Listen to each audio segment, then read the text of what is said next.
Dikarenakan agungnya kedudukan dan keutamaan menuntut ilmu, jamaah yang dimuliakan Allah Taala, maka tentulah seseorang penuntut ilmu haruslah memperhatikan adab-adabnya. Hendaklah seorang penuntut ilmu memperhatikan syarat-syarat dalam menuntut ilmu tersebut, ya, agar menjadikan ilmu yang dia pelajari tersebut menjadi ilmu yang bermanfaat, yang membuahkan amal yang soleh dan membuahkan rasa takut kepada Allah Taala. Dan di antara adab yang paling penting dalam hal ini bagi seorang penuntut ilmu adalah hendaklah dia memperhatikan dengan benar dari mana mereka mengambil ilmu tersebut. Hendaklah dia memahami siapa yang pantas dia jadikan rujukan dalam menimba ilmu. Imam Muslim dalam muqaddimah Sahih Muslim membawakan perkataan yang masyhur dari Ibnu Sirin, yang mana Ibnu Sirin rahimahullah ta'ala mengatakan, inna hadha ilma dinun fanzuru amman ta'khuduna dinakum. Sesungguhnya ilmu itu adalah agama kalian, kata Ibnu Sirin. Ilmu adalah agama kalian, maka perhatikanlah oleh kalian dari mana kalian mengambil agama kalian tersebut. Maka telitilah jamaah yang dimuliakan Allah Taala. Lihatlah dengan seksama dari siapa kita mengambil ilmu ini, dari mana kita mengambil ilmu agama. Dan yang menjadi fenomena pada hari ini adalah yang mana kaum muslimin ini sudah tidak memperhatikan lagi adab-adab dalam memilih guru. Mereka tidak memperhatikan lagi bagaimana sih cara mengambil sumber rujukan yang benar dalam masalah agama. Dan ini adalah sesuatu yang sangat memprihatinkan yang ada di tengah masyarakat kita, khususnya kaum muslimin, yang mana ternyata sebagian, atau kalau tidak kita katakan sebagian besar dari kaum muslimin ini, mereka cenderung sembarangan dalam memilih guru dalam perkara ilmu agama, kurang selektif dalam masalah agama. Berbeda halnya dengan masalah dunia. Kalau masalah dunia, subhanallah, selektifnya luar biasa. Contoh misalnya, kalau dia sakit ingin berobat, maka dia akan selektif dalam memilih dokter yang terbaik untuk dapat mengobati penyakitnya, untuk mendapatkan penanganan yang terbaik agar dia dapat sembuh dari penyakitnya tersebut. Atau kalau seandainya kendaraannya rusak, maka dia akan cari montir terbaik untuk dapat memperbaiki kendaraannya.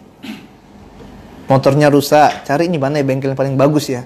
Biar apa? Biar awet, bagus motornya.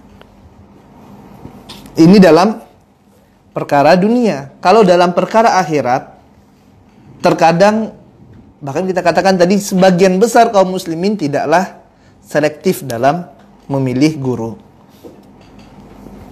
Padahal Rasul tercinta Muhammad SAW mengatakan dalam suatu hadis yang diriwayatkan oleh Imam Ibnu Majah rahimahullah ta'ala, yang hadis ini disahihkan oleh Syekh Albani rahimahullah, yang mana Nabi yang mulia SAW mengatakan akan datang nanti tahun-tahun yang menipu. Para pendusta akan dibenarkan dan orang-orang yang benar akan didustakan. Orang-orang yang khianat akan dianggap amanah, dan orang-orang yang amanah dianggap sebagai pengkhianat. Kemudian Nabi yang mulia SAW mengatakan, wa yantiku fiha ruwaibidah, dan pada saat itu akan berbicara para ruwaibidah. Maka para sahabat bertanya, qila wa ma ruwaibidah? Siapa itu ruwaibidah wahai Rasulullah? Qal ar-rajulu tafihu fi amril amah.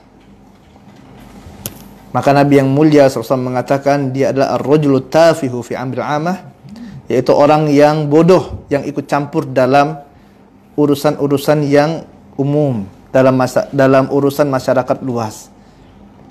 Dia bukan bagiannya tapi bicara tentang masalah yang luas, masalah yang besar. Subhanallah. Ini udah ingatkan oleh Nabi yang mulia SAW akan datang zaman tersebut, zaman milik Allah Taala. Orang yang tidak punya kapasitas, dia bicara tentang masalah-masalah yang besar dalam masalah agama ini.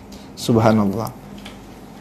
Oleh sebab itu di sini sangat penting sekali, apalagi kita yang hidup di akhir zaman seperti ini, di masa yang penuh dengan fitnah, maka akan menjadi lebih penting lagi bagi kita untuk selektif dalam memilih guru-guru kita.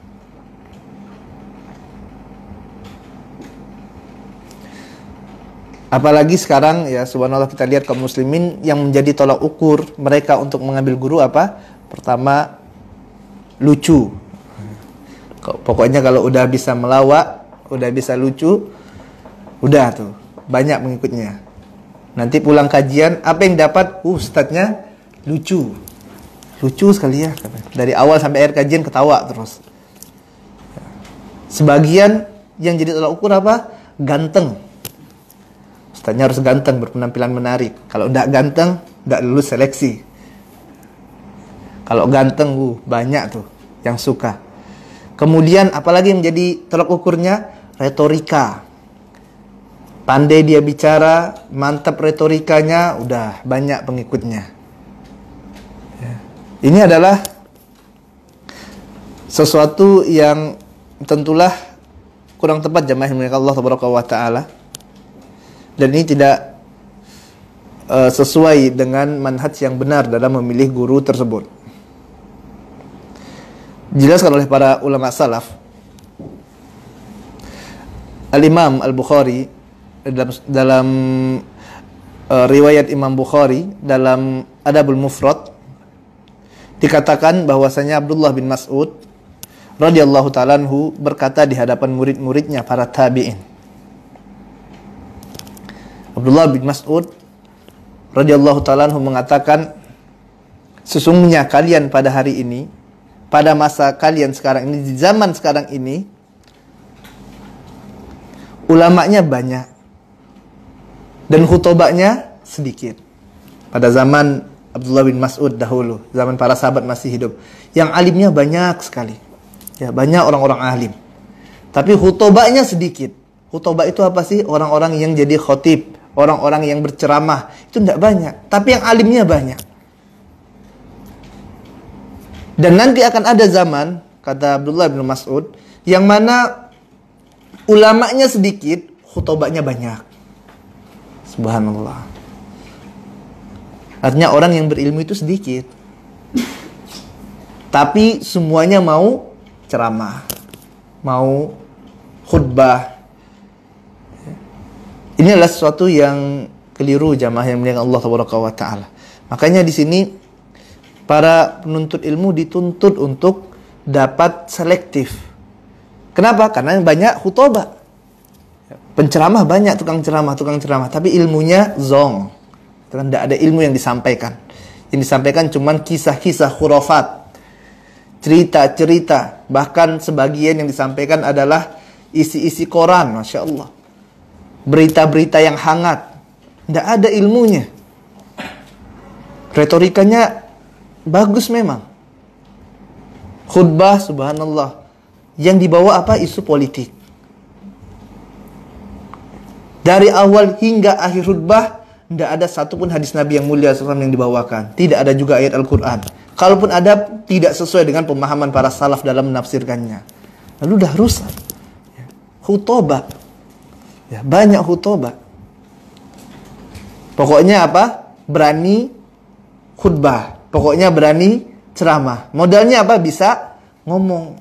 Belajar bahasa Arab tidak pernah, tidak pandai bahasa Arab. Baca Quran aja nggak genah gitu kan. Nggak hatam-hatam gitu. Tidak bisa membedakan, masih mahrutnya masih belepotan. Usul fikih tidak pernah belajar, tiba-tiba jadi khotib. Lalu di mana? Apa ilmu yang disampaikan? Ya. Dan ini fenomena pada hari ini jamaah yang dimuliakan Allah Taala. Makanya kita katakan tadi, hendaklah pada hari ini ya, kita lebih selektif lagi dalam belajar, dalam menuntut ilmu. Ini dari siapa yang kita dengarkan ilmunya? Ya. Dan ini benar apa yang dikatakan oleh Ibnu Mas'ud radhiyallahu ta'ala anhu. Ini banyak khutbahnya luar biasa. Kenapa? Karena kurang takutnya kepada Allah Taala. Padahal tadi Allah Taala katakan dalam Quran surah Fatir, innama yakhshallahu min ibadihil ulama. Sesungguhnya yang takut pada Allah dari hamba-hambanya adalah para ulama. Ini menunjukkan bahwasanya orang ini tidak ada takutnya kepada Allah Taala. Menunjukkan apa? Ilmunya tidak ada. Ya, pada dasarnya tidak ada ilmu. Kenapa? Makanya dia berani. Ya, makanya dia berani apa? Ceramah, berani khotib. Ini orang jahil. Ya. Ini orang-orang yang tidak ada ilmunya. Kurang rasa takutnya kepada Allah Taala.